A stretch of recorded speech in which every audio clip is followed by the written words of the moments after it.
going to start looking at 1914 Galicia, The World Undone. This is part of a series of World War I East Front games. I also have the East Prussia one. There's a Serbia one. They're all supposed to link, but the rules to link go in the Serbia one, and that hasn't been completed yet. This is a review copy. Some background on that. The designer and I are kind of Facebook friends, and I think we met through one of my real life friends, and just ended up, you know, maybe enjoying each other's posts or something. I don't know. But anyway, he's having some issues with getting word out about his games, so he asked me to do a couple of reviews on some of them and playthroughs and whatnot, of course. And so I'm going to start doing them as a break from Leipzig. A little bit of personal stuff here because we just do that.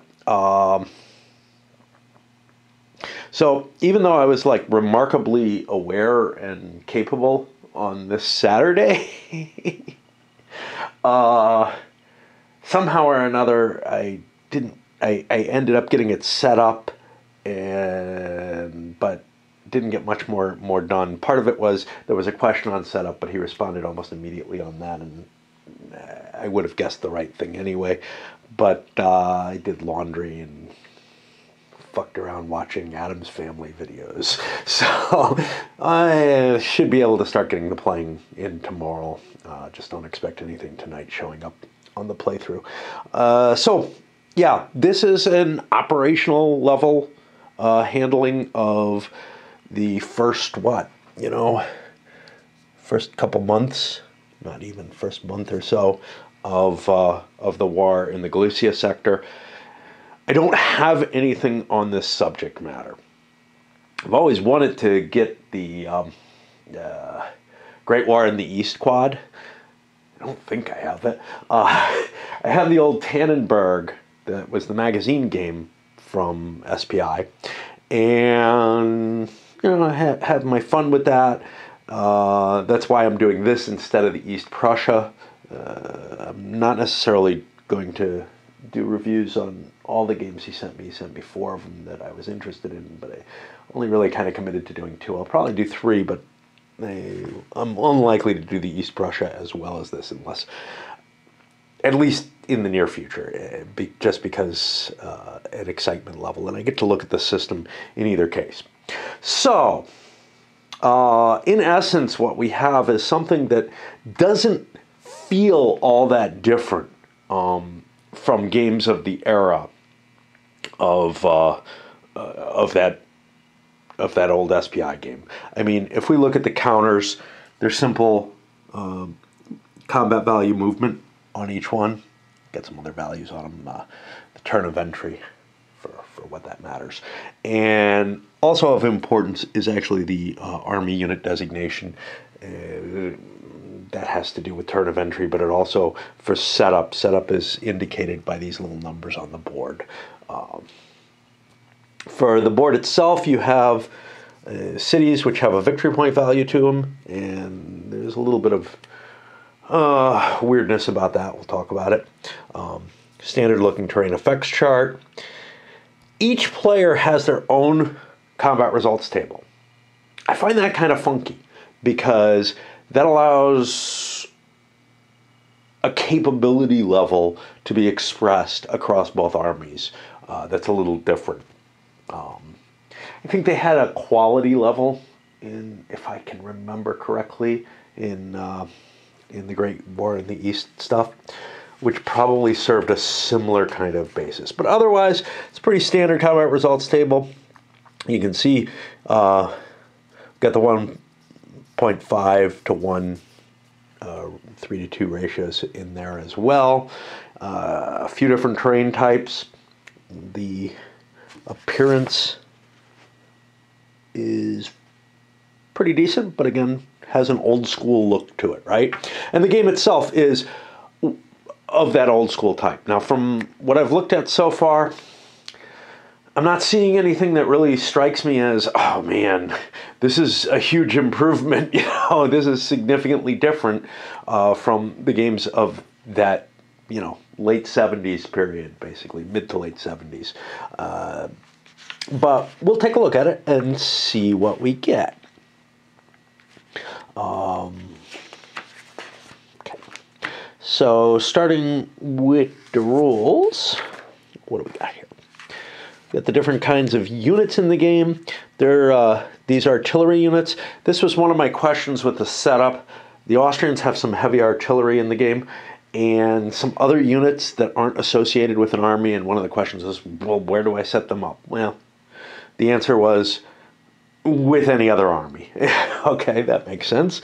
And one thing that's kind of nice is he's using this color coding so that you can tell which units are with which army. It doesn't matter that much in most cases, but that's a great factor that's hurting me. That's a factor that's hurting me a lot in my Leipzig game, is that it's hard to tell organizational units, and there are simple answers to it. Of course, it doesn't hurt that they're using NATO symbology for this, as opposed to, you know, flags and whatnot. That makes things a little harder. Stacking is generally 2 units per hex, plus up to 1 heavy artillery unit, which basically just modifies the combat results table. There's zones of control in this.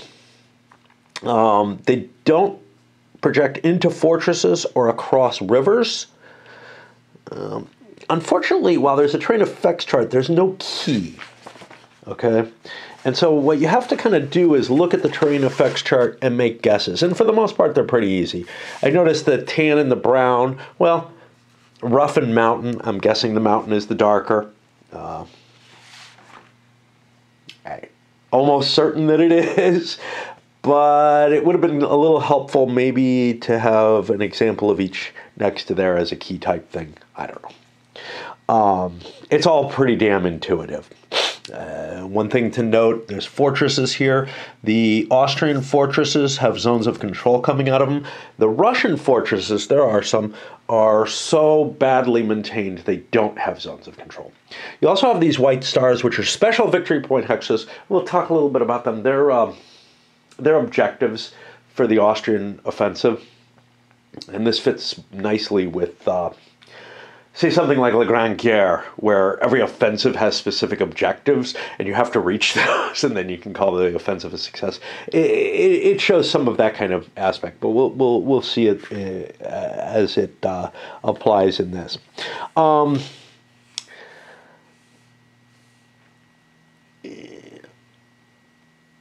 Fortress zones of control work like unit zones of control, but unit zones of control don't go across rivers. The fortress zones of control do.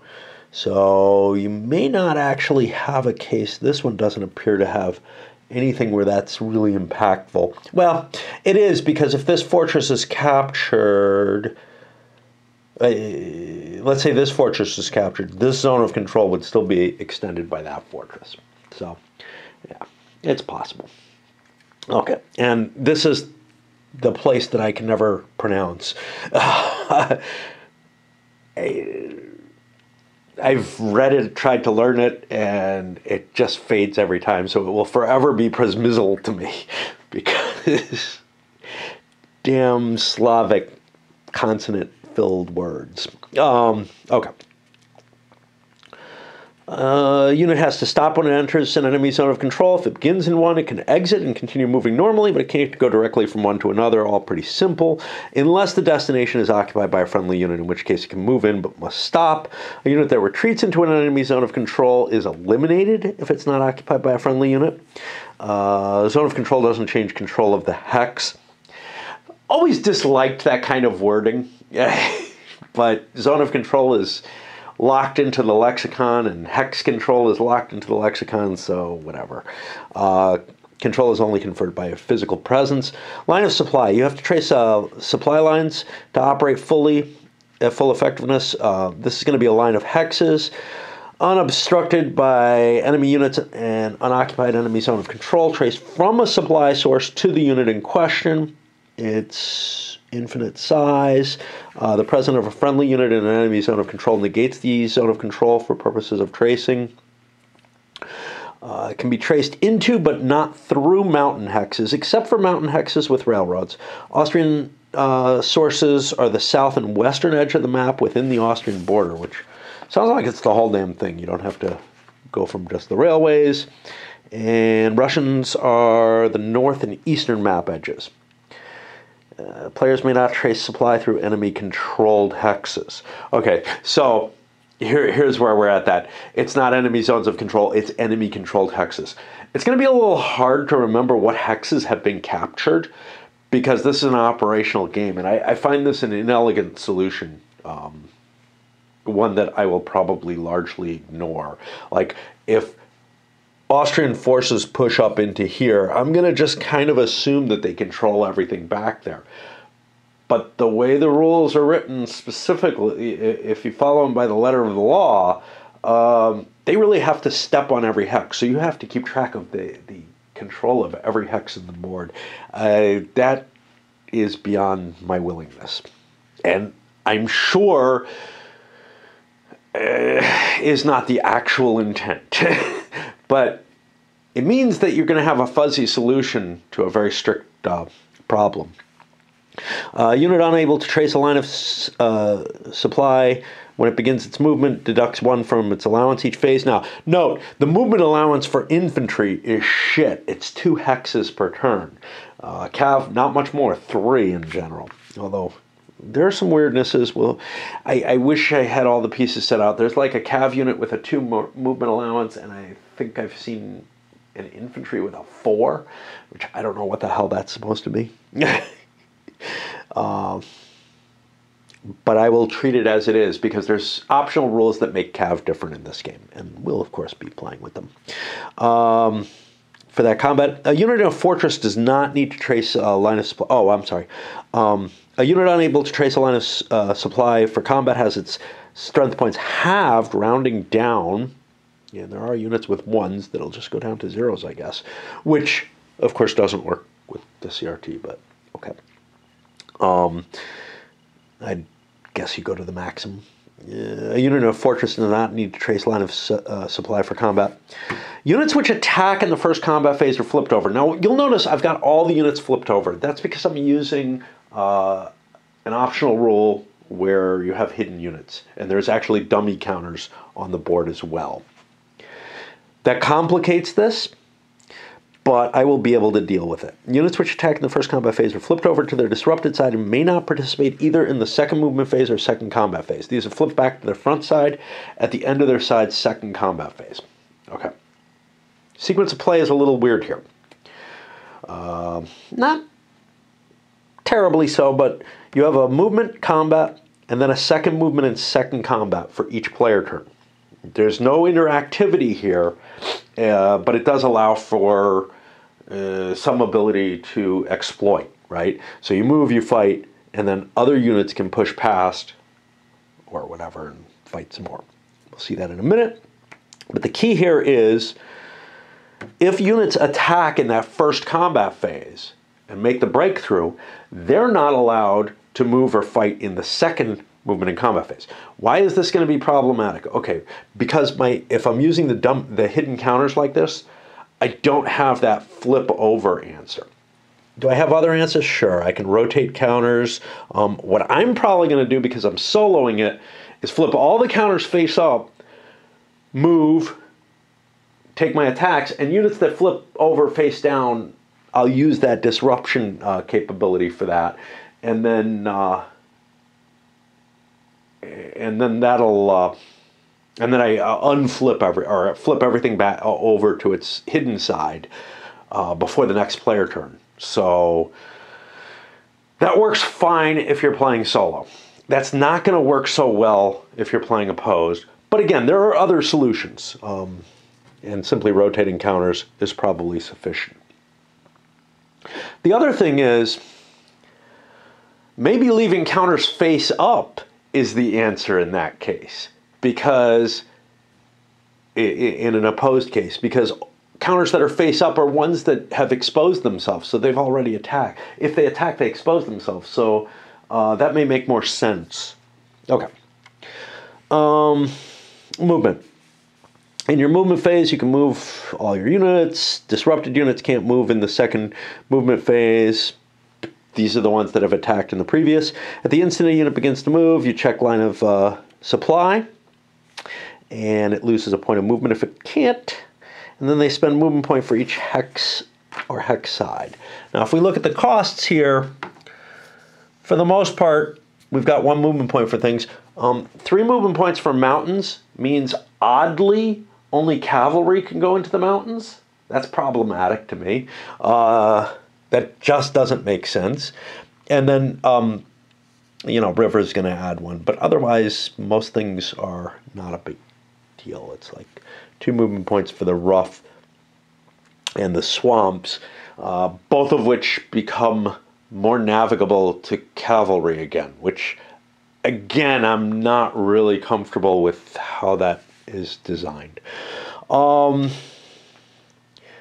Okay. Unit must stop when it's spent movement points equal to its movement allowance, but it can choose to stop before that. You can always move at least 1 hex. So, okay, the mountain doesn't really prevent infantry from moving into it, and it doesn't prevent cav, which is believable too, so I don't know. Probably not a big deal. A Russian unit may not move into an undestroyed Austrian fortress, but Austrian units can move into unoccupied fortresses without having to attack them first. Units move individually or as a stack. Let me just see fortresses. Okay, they have their own rules, yeah. There's no real reason for stacking, for moving as a stack in this game, so let's just ignore that. Essentially, each unit can move individually. If you move it as a stack, things get more complicated, and they have rules for that. However, there is something here which might apply to stacks at certain times, which is these reserve movement points. And they're going to work kind of like OCS reserve markers, but a little different. Okay, so 1 stack for each side. This is the only reason you'd move as a stack. Can save unspent movement points for later use. The movement points may be saved only in the first movement phase, and if used, they must be used in the second movement phase with any unspent movement points lost at the end of the second movement phase. So note, when I say everything has 2 movement points per turn, yeah, but that's per movement phase. So infantry can move 4 movement points, which is probably 4 spaces except through the swamps in most of the area that you're going to be playing in this. Serbia gets a little bit more messy, I'm sure. Okay, and you're allowed the 1 stack, and you put this movement point reserved marker on the back, on the top of the stack, and that just indicates that that 1 stack has a little bit more exploitation capability than anything else in the game. I don't know how big a deal that is, to be able to reserve 1 stack. The designer seems to make a big deal out of it, unlike nearly every wargame in existence. But it's only 1 stack, and I don't know. We'll see. Maybe I can find a lot of use for it. An MP reserve marker is placed on the hex. The marker applies to all units beneath it in the hex. Therefore, any subsequent units must be eligible to receive that marker. So here you still don't need to use stacking. You don't need to move as a stack, because you just have to reserve the extra movement points, and you reduce this marker if you want additional units in the hex. So, I don't know. What's not clear is, yeah, it appears that you can't even enter the hex without impacting that marker. So, that 1 stack, no matter what, will be the stack holding that marker, essentially. And that marker might get reduced by other units entering it. Any units with an MP reserve may participate in the first combat phase, but if they do so, they lose the marker. Well, great. And then the units that participated in that combat will become disrupted and cannot move at all in the second movement phase. Any other unit, that would just be a mistake to use the marker where you're going to attack. Any other units in the stack that did not participate in the combat will also lose the reserve movement benefit. There's only one marker on the base per hex, and it affects all units in the hex. So yeah, but they don't become disrupted, so they'll be able to move normally.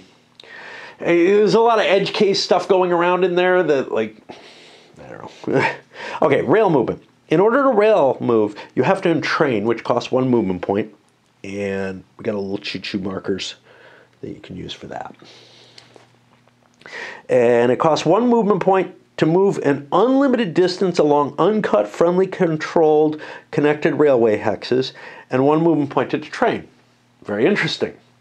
We go over here, and rails cost 0.2 movement points to move entrained. Which one's right? I don't know. I didn't think to ask this because I'm just working my way back through the rules again. I did not realize there was a discrepancy here. Getting the setup was 1. I will probably charge the 0.2 because I think that's more realistic. But yeah, infinite movement would be interesting as well. A unit may not entrain, detrain, or use rail movement in an enemy's zone of control. You may remain entrained at the end of a movement phase. You may not use rail movement outside your friendly borders, though. Different gauges of rail track, ripping up track, stuff like that. All kind of things that would impact this. Okay. If attacked while entrained, units are immediately eliminated. Lastly, units may not use remaining movement points after rail movement. Okay. Cutting and repairing rail lines. There's no rules on this until you hit the optional rules. There will be in the East Prussia, though, if I get to that. Rail capacity. You can only entrain units a specific number of times per turn equal to rail capacity. The Austrians have 3 for the first 3 turns, and it goes to 4 on turn 4. This is not given any mnemonic in here. That would have been a useful place to put it. Of course, the boxes are awfully small. There's not a lot of room for additional information in them. And then 5 on turn 5, and for the rest of the game. Russian capacity is randomized at the start of the Russian movement phase each turn. A d6 is rolled and the result is halved. The modified result is the amount of rail capacity for the remainder of that turn. Units entering as reinforcements can affect a player's rail capacity. I guess if they entered and trained. Rail capacity may not be carried over from turn to turn. Okay, so this is a little odd. The way it's worded at the beginning, both sides may only entrain units a specific number of times per turn. Which tends to say, if I wanted to leave a lot of units entrained, I could have a huge proportion of my forces sitting on trains. That goes against Mr. Logic and what other games tend to do. They tend to say, hey, there's so much rolling stock available. On the other hand, with the randomization on the Russians, I don't know. I don't think it's going to make a damn bit of difference, but that feels a little fuzzy to me. And as written, I think I'll be able, as long as I leave units entrained, I'll be able to just keep creating more and more rolling stock. But as soon as things get off of it, it's going to be problematic. That's how the rules are written, and I'll go with that because whatever. Rail capacity cannot be carried over from turn to turn, right, but they're already entrained, so that it doesn't count against.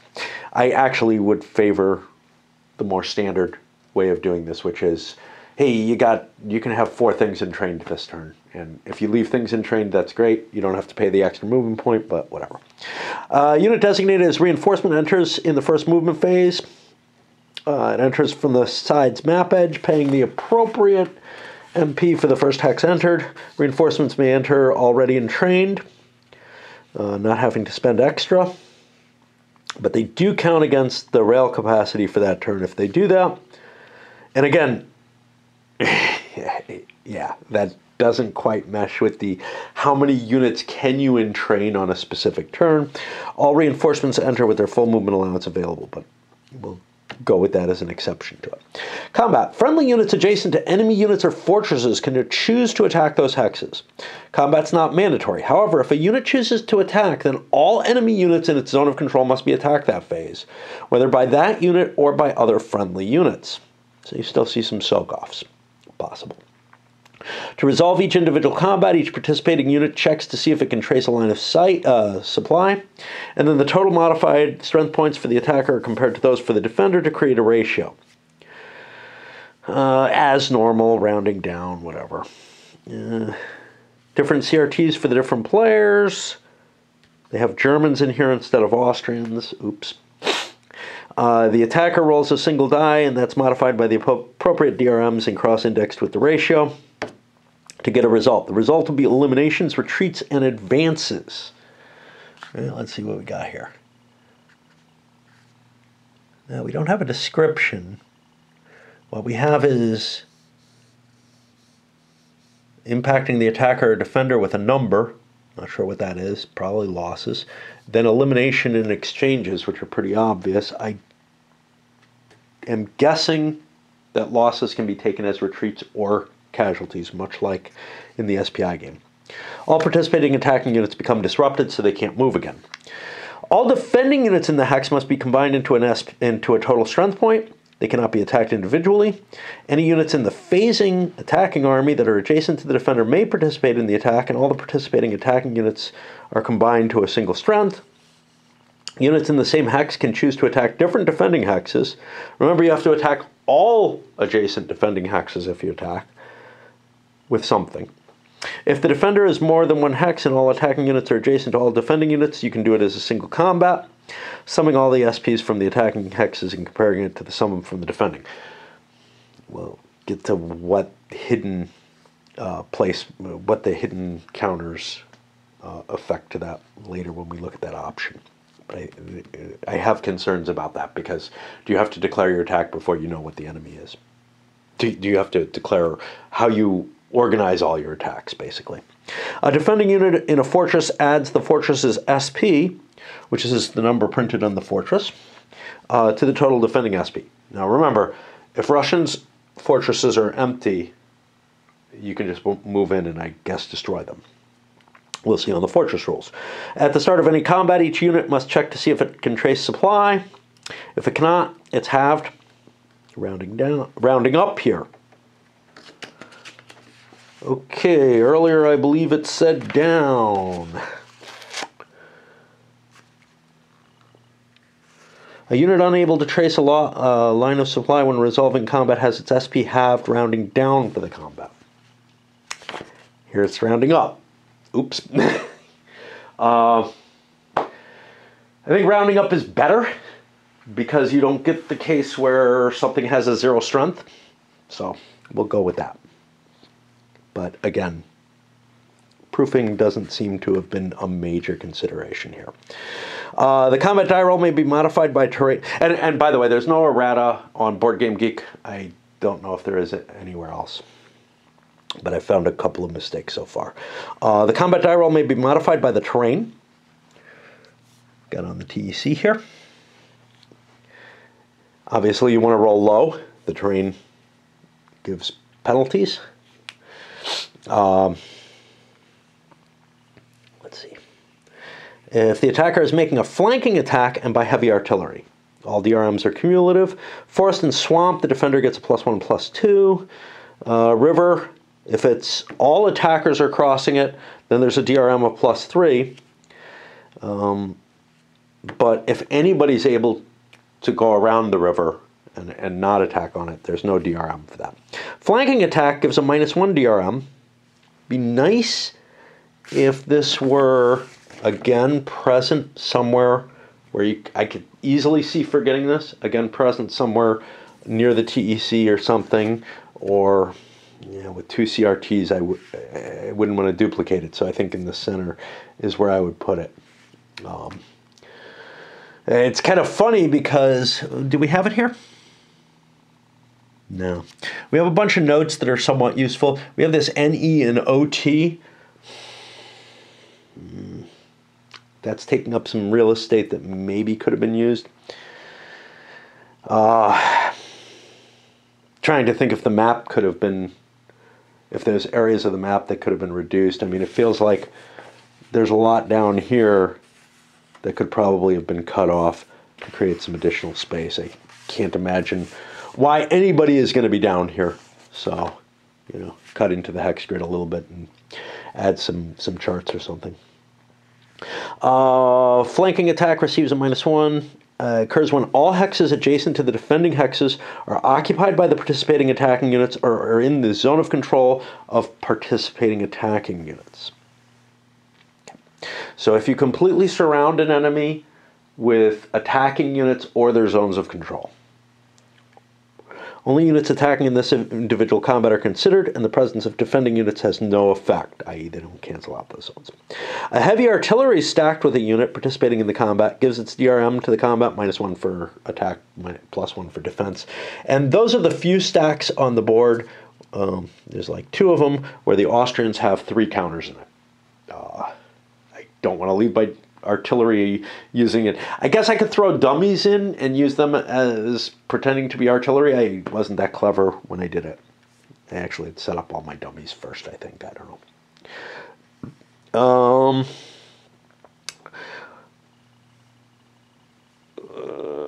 It gives no modifier when it's attacked on its own. When in combat with other friendly units, its DRM is applied. Okay, the results. Attacker eliminated. A number is a retreat number. Okay, not a casualty. But again, I bet you can take casualties in exchange. It would be strange if you couldn't. And in exchange, defender eliminated, the attacker eliminates SP equal to at least half the defender's unmodified total. All units remain in place. Let's make sure there's no exchanges before 1-to-1, because that would be problematic, right? Okay, looks like it's fine on the Russian CRT. Let's just make sure the Austrian is okay too. Yeah. All right. Exchanges are happening at fairly high odds, 3-to-1 or higher. And then likewise for the defender, we have a number for a retreat. Okay. Units can be called upon to retreat. Units must remain as a stack and must retreat towards the edge of the board and avoid enemy zones of control. Units unable to do so are instead eliminated. Units are allowed to overstack. It doesn't look like you have an option to deny a retreat. I find that odd. If an overstacked hex is subsequent combat, the overstacked units don't contribute, and they're eliminated if the original units suffer an adverse result. Units can be flipped to indicate that they're overstacked. We'd have to do something else. Yeah, it looks like retreat is just retreat. No options there, no chances to convert that to casualties. I don't know how I feel about that. Again, the old Great War in the East allowed a more complex and nuanced combat system, I think, because you could exchange your retreat results. You could use your numbered results as retreats or as casualty points in that system. After any combat, any and all victorious infantry and cav may advance into any defending hex completely vacated, and into a hex the enemy retreated through, which means you can advance more than one hex. The advancing units may each advance separately. I guess if you're attacking multiple stacks at once, both the attacking and defending units may advance, not just attacking units like most war games. So this brings an interesting question is, okay, what is the actual implication of that? Well, given that you can advance, you could get a multi-hex retreat, the defender could get an advance that puts them a little bit further forward and into a better position. For the most part, I don't think this is that big a deal. Although the retreats go up to D3, which is bigger than the movement allowance, so it might actually matter. But the big issue there is, normally, you don't need a rule to allow defenders to advance, right? The reason is because the defender, and it's kind of, I wouldn't mention this except that it's being called out here as most war games don't do this. There's a reason most war games don't do it. The defender probably doesn't want to, right?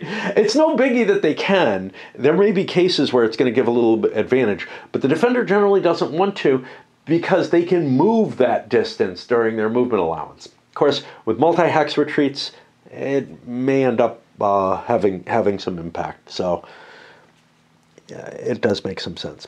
All units must stop advancing if they enter an enemy zone of control, though. Defending units may not advance across rivers. Headquarters, heavy artillery, and any overstacked units may not advance after combat. We have no headquarters. If the defending hex contained a fortress, it's destroyed if an attacking Russian unit advances into the hex. Once destroyed, a fortress cannot be rebuilt. The symbol and its ZOC is ignored for the remainder of the game, and the SP of the fortress is counted for victory point purposes. Fort destroyed markers are used to indicate any destroyed fortresses. Note, only destroyed by Russian units. I don't know what that means. I don't know if that's an intention to say that only Austrian fortresses can be destroyed, or that Russians will destroy any fortress that they walk into, including Russian ones. And the reason that this is interesting is it also doesn't say that Russian fortresses are destroyed by Austrians entering the hex. We may see that there's some more. We've got a special rule on Russian fortresses. Let's hold off on that, but mark it in your head. Okay, some special rules to handle... I better swap battery. Special rules to handle the specifics of this campaign. And here's where it's interesting. Remember where it said German units before? Of course, it's mentioning Russians here as well, so I don't know. But there may have been a copy over of the rule set from the East Prussia up to this point, and that may be where some of the sloppiness happened there. Okay. For the first 12 turns of the game, there are these objective hexes. Now again, they're spelled out here, but the map key, there's no map key to show these. So let's point them out. Lublin, Kulm, Kovel, Lutsk, and Rovno, which is under there. And they are all the ones with this kind of, it almost looks like some whiteout was used.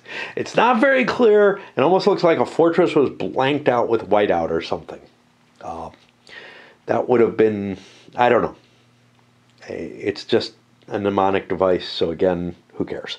Okay, these are worth double the amount of their victory points listed for the first 12 turns of the game. Okay, what's going on? These victory points are earned the instant the Austrian player enters the objective hex and remain permanently for the rest of the game. I.e., the Austrian doesn't have to remain there. They keep the victory points earned this way, even if they don't control the hexes at the end of the game. In addition, any hexes designated as Russian setup hexes are worth 1 victory point each. Well, Russian setup hexes are all these little numbers here. Wow. Okay, that's a lot of hexes to keep track of, but all right. Now, that's additionally in this Conrad's offensive gambit. So I guess those are victory points that you get in that first 12 turns of the game. It's going to be a pain in the ass to maintain a record of all of those, but okay. There's some stuff that I'm not really thrilled with. The amount of effort that's I'm going to have to be tracking each hex separately for that as well, which feels painful. Okay, Russian fortresses on the map do not exert a zone of control as an exception to normal rules. On the map, they are not depicted with a zone of control, unlike the Austrians. These were antiquated and stripped of their artillery. Otherwise, Russian fortresses function like other fortresses. Uh-oh. That causes some conflict. Units inside a fortress are eligible to exert a zone of control. Do so except across river hexes. Okay. All right. What does it mean that they function like other fortresses? Well, if the defending hex containing a fortress, it is destroyed if an attacking Russian unit moves into the hex. So Russians are the only way to destroy Russian fortresses by this reading. I don't know, man. That feels weird. That's what I was worried the rules would come out to.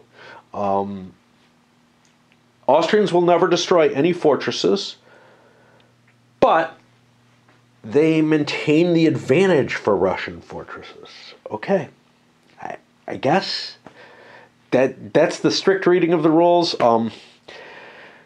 There are problems with any way you try to read this rule, to tell you the truth. So let's say the Austrians get to destroy the fortresses too.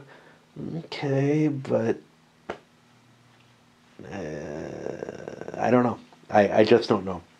At least these have a strength point bonus to themselves that are no matter what they're. Now, if destroyed fortresses kept some value to give a defense to the Russians, or after they've been destroyed, then it would be more in line with what I'm seeing here, and it would make sense. The fortress still has some residual defensive capacity even after you wipe out its garrison, and the destruction would be about the garrison itself.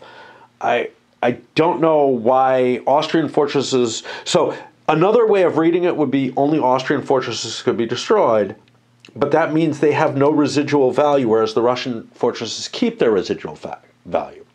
Another way of reading it would be the Austrians destroy Russian fortresses. There's nothing that could support this, but you could try to make a patch to it.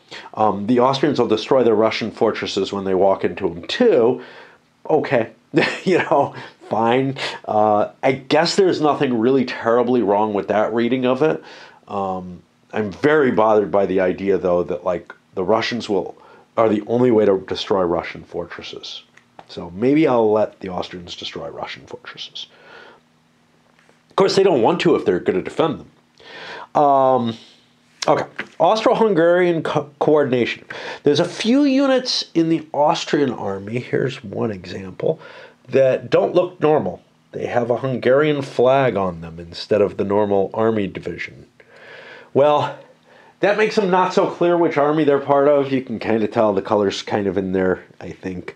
But okay, these are special units. And they decided only to distinguish the Hungarians when really you're talking about at least 4 different primary nationalities in Austria-Hungary. I mean, and that's bunching all the Slavs into one group, because you basically have the Germanics, the Slavic, the Hungarians, and the Italians all part of this army. And language was not well supported. These had different languages, etc. Anyway, when both Hungarians and Austrians defend in a single hex, the attacker gets a bonus, and when Hungarians and Austrians attack together against on a single die roll, the Austrians get a disadvantage, a +1 penalty. All right, victory conditions. Now, here we've got to remember this, especially this part, which at the end of the game, each side determines its total victory points, which are earned from controlling towns and cities, and by eliminating enemy units or fortresses. Okay. Which is going to be 1 point per SP. Now, this is kind of important because if only the Russians can eliminate Russian fortresses, ouch. But they wouldn't be getting victory points because they're not enemy fortresses at that point. Yeah. Okay. Note, victory points are earned via Conrad's offensive or permanent and awarded immediately. What's not clear is if they're awarded twice. They're worth double their victory points for Conrad's offensive, by the way I read it, and then 1 point per hex for all the setup hexes that Conrad manages to capture. And you can probably figure this out at some point in the game. Okay. Let's keep going, though. If one player... right. Yeah, no, that's all they give me. That's all they give me. So, let's say Conrad takes Lublin. He gets 30 points for reaching that. That's a goal for his offensive. Plus, however many points he gets for wiping out units of the 4th Army, for taking hexes the 4th Army was set up in. That'll go to him at some point prior to turn 12. Now, it might be as far as turn 12, but he might make it here, and then these units come smashing in, and drive him out or something. I don't know. reinforcements come in pretty early, so no. They come in on turn 3, or maybe turn 2. We'll see. Well, I got an answer on that, so turn 3, call it. Okay. But you can see where my problem is there. At any point prior to that, I've got this kind of complex issue where I have to keep track of, well, did he score the points, and when do I want to allocate those points? I might have to keep a whole log. Well, he took Lublin on this turn and got 30 points. He took Hex 2405 on this turn and got 1 point, right? Now, at the end of the game, I think Lublin is worth another 15 points to whoever holds it. Okay. And there's a lot of victory points all over the damn map. I mean, Austria gets a lot of points and Russia gets a lot of points for the things that they're holding of themselves. And the way it's worded, it looks like you just get the victory points for everything you're sitting on at the end of the game. Okay. If one player's victory point total is 3 times or more the victory point total of the other player, then the former player has won a significant. If it's twice, you get a major. And otherwise, no. If you have more than the other, a significant at 3 times. If 2 times or more, it's a minor victory. Otherwise, the game is a draw. So you have to make some pretty significant gains to get a victory in this game, in total. There's 2 scenarios. This one, I'm going to play the historical. The Russian player sets up first, followed by the Austrian. Setup zones are indicated by these numbers. I've kind of found the Russian numbers a little hard to read. Just the color on them, and my eyes are going a little bad. My lighting is not great, whatever.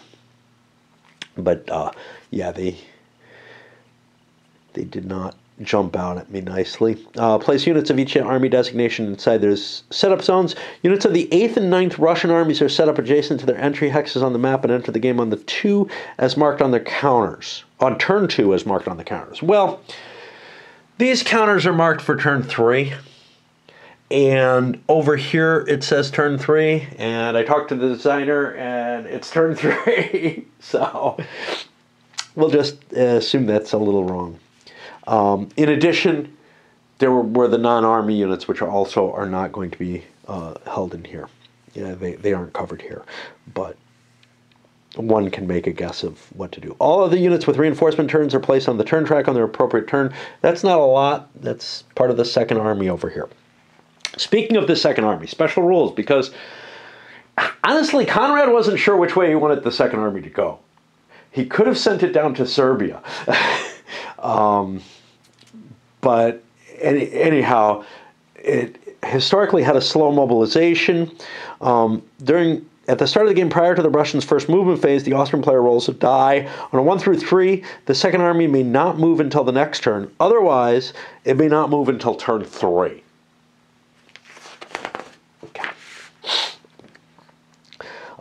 There's an option instead to let the second army move as normal units right from the beginning of the game. And I hope I don't screw up and do that, because I don't intend to. All right, I need to swap. I need to take a little bit of a break, and then I'll get into the optional rules. And I'm going to be playing with most, if not all, of these. The optional rules. Hidden movement. This is pretty much what you'd expect. There's 5 dummies for each side. German dummies have a movement allowance, again, Austrian, of 3. Russians have a movement allowance of 2. That corresponds, this is weird. So if that's true, the Austrians have dummy cavalry, essentially, and the Russians have dummy infantry. This may be a glitch coming over, again, from the East Prussia, where maybe the German units have a higher movement allowance because they're operationally more effective. I don't really care. No, it's not going to cause an issue. They can re-enter as reinforcements on the following turn. Now, this is a little weird. The dummies actually come on the board. It doesn't say where, it doesn't say how. Normally, when you have dummies in a game, you're allowed to, like, go to a stack and split it, you know, and say, okay, there's a dummy here and a real unit, or we add a dummy to the stack and we move out of that and whatever. And none of that's specified here. There's a lot of words for this so far to get us not that, which seems a little odd.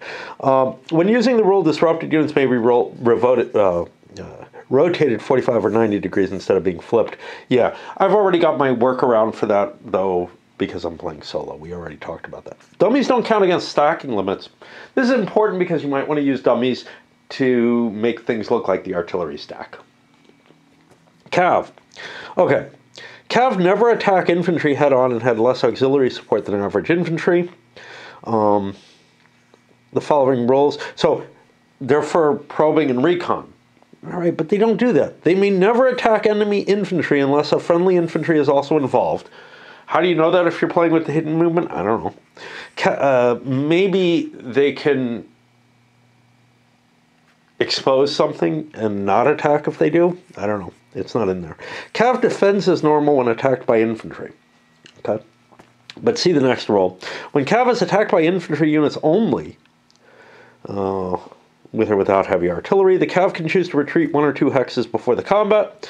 If they're a Cav with the attackers, the defending Cav may still retreat before combat if it rolls a 50-50 chance. Each defending Cav, otherwise it has to fight, each defending Cav chooses whether to retreat individually and may only do so if not stacked with infantry or heavy artillery. Attacking infantry and cavalry, which may advance into any hexes which the retreating cavalry vacated. But the attacking units are disrupted as if they had attacked normally, regardless of whether they advance or not. Attacking cavalry may choose to retreat before combat using the same process as above, including becoming disrupted following their retreat. Attacking cavalry which successfully retreat before combat free up adjacent friendly forces, also adjacent to the same enemy force, from having to attack that force during the combat phase. Okay, so this is kind of like probing. You declare an attack, and then you decide to retreat because you don't want to actually roll it. It only is going to matter in the hidden movement rolls, I think. Defending units can be temporarily disrupted to reflect this. This tactic explicitly models the probing. Okay, obviously none of that matters without the hidden. What I guess isn't expressed that needs to be expressed there is that if you use cavalry and expose infantry, you must retreat. And remember, the defender can advance still. Cavalry units only control a hex while they occupy it. And it doesn't mention whether or not, they don't have to retreat. So I guess they do if they're going to prevent infantry from attacking, but yeah. Cavalry units only control a hex while they occupy it unless they spend a movement point while inside the hex they wish to control. This means that once a friendly cavalry unit moves out of a hex, control reverts back unless they spent that movement point. Again, this is going to create an intense burden for the hex.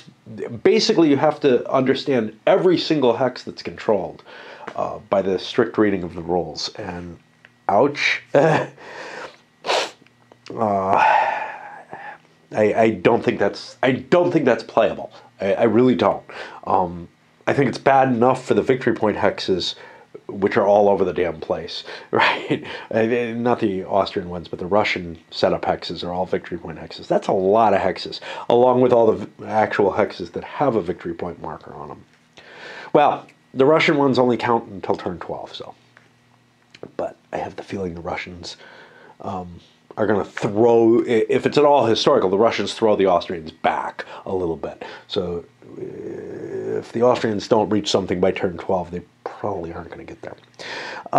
Force march. During either or both movement phases, a unit can increase its movement point allowance by 1 by declaring a force march. Units doing a force march may not enter an enemy zone of control nor a hex adjacent to an enemy unit, which is possible with rivers, and they are not eligible for reserve movement. They may not cut rail lines. Now, you can't cut rail lines under the basic rules. Strangely, this sends you to the basic rule that says you can't cut rail lines instead of 10.6, the optional rule that allows you to. On the first 4 turns of the game, you have to pay an extra movement point to move into any town or city. How do you distinguish between towns and cities? I don't know. I think they're all the same. Again, without a map key, that's kind of hard to cope with. Replacements. Now they recommend this one. This one is going to be additional paperwork in addition to keeping track of who owns every single hex in the game. Yeah. When a unit is eliminated, roll a die, and that unit will return as a reinforcement that many turns. When using this rule, the players will have to keep track of the strength points lost for victory point purposes, either using spare counters or scrap paper. I can't imagine how you would do it with counters, I guess on a track for total strength points lost or something. Place the unit on the appropriate turn on the TRC, indicating when it returns as a reinforcement. Doesn't tell you where it returns as a reinforcement, right? Again, somewhat problematic. There's a lot left to the player's imagination in this game, I am afraid. Cutting or repairing rail lines. This is optional. You have to grab counters from TWU East Prussia. I have that. I'll pull them out, I guess. An infantry unit can spend a movement point while in a rail hex in order to cut the rail line, putting a rail cut marker in the hex. I may just use something else, though. An infantry unit in a hex with a rail cut marker can spend a movement point to repair the rail line. The unit performing the repair must be able to trace a line of supply when in the hex, but the unit cutting the rail line does not require a line of supply. It's easier to rip things up. Rail lines may be cut or repaired while in an enemy zone of control. Units using optional force march may not cut or repair rail lines. Okay. So that's the game itself, the rules of it. And again, there's a lot there that's left kind of ambiguous or up to the player's discretion as to what they want the rules to be. Now, the designer notes are kind of interesting. They don't go a hell of a lot into, hey, why did I decide on this system? What is going on with that? Rather, they go into things like, I decided to focus on what information was available as best as I could. Yeah, that's kind of assumed. The accounts provide the reader with insights into how the people would have consequences on the... And then it talks mostly about historical aspects, which is interesting and all, but there are choices made in this game. For example, why choose, this level of difficulty? Why choose some of the aspects that are highlighted in these rules? Why are lines of supply of infinite length? That would have been nice things, maybe not to spend a majority of the time on it, but if you're going to spend, 2 pages on it, here we got some. Lack of information is why they did non-linear setup, because they don't have information in English as to where units exist. Well, okay.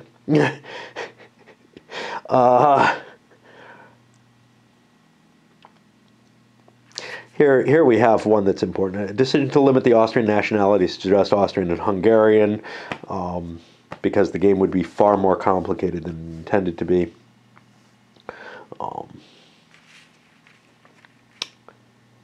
The Grand Guerre does handle all the different nationalities, and it's not that complicated. Basically, if you have units of different nationalities, you have a problem, right? So I think it would have been not unreasonable to create as many nationalities as you want to model instead of just making it 2, and each of those anything where you have units of the same, you give them the same penalty that you would here. But I think this is a reasonable abstraction of that, so I'm not going to complain too much about it. As they put it, Conrad paid little attention to these differences, and it resulted in confusing and deadly shit show for most of the infantry of cavalry. Well, one of the ways you could represent that is if Conrad's totally ignoring it, we could just totally ignore it, and the strength points for the Austrians, etc., are different. He's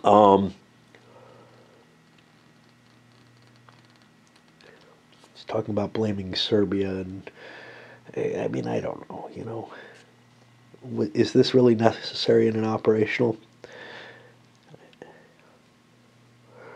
I wanted to look for something here. I mean, this is... it's interesting, but I wouldn't use up ink in the rule set for it. There was some place where I wanted to look at it, which is I remember reading that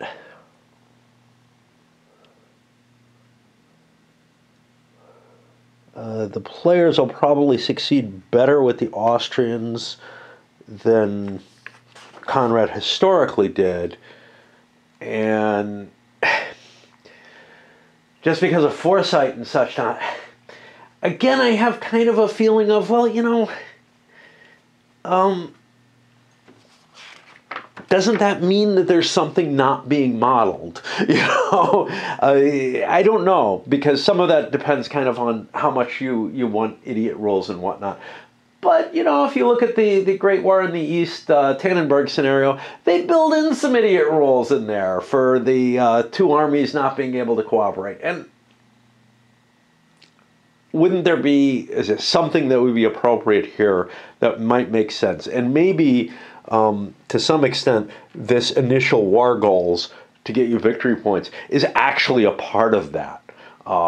Which is to say that the Austrians could capture all their operational goals and get thrown back and still do relatively well in the game, but the historical operation could be a failure, you know, just because they advanced. Conrad's own goals would have been met. And I think that's a good way of modeling things, but it seems to indicate, and I wish I could find this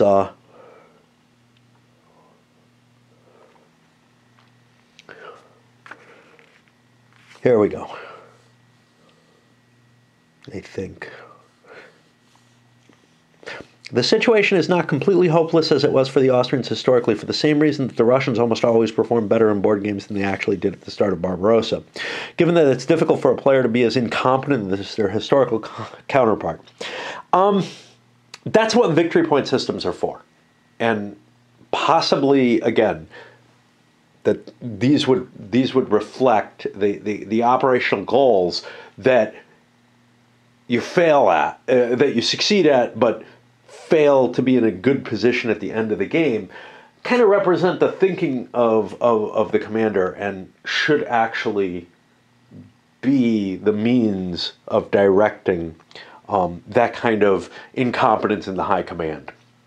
Incompetence at any lower level should be represented in the strength points of the counters. Unfortunately, there's not a lot of numerical difference in the counters. There's some value, but we're talking about low numbers, so there's not going to be a lot of room for tweaking things there. And we're talking about a simple CRT, so when you're getting to a game that's at this level of abstraction, you may not really be able to have enough levers to control things exactly as much as you'd like. But instead of modeling each unit and trying to come up with a perfect strength for that unit, it might make sense to prevent the game from going ahistorical by reasonable play, following reasonable patterns that the officers actually did, to just lower a couple of units and make it just a little bit harder on them. I don't know. Anyway, that's first look at the rules. We'll start playing tomorrow because I just don't have it in me. I've blown away too much of the day already to be able to start this. And as to those few people still following the Leipzig thing, I may end up, again, like last time I warned about this, I may end up doing some of it on the yellow camera instead. I want to use the decent camera on this to give it a good view, though. All right, up this goes.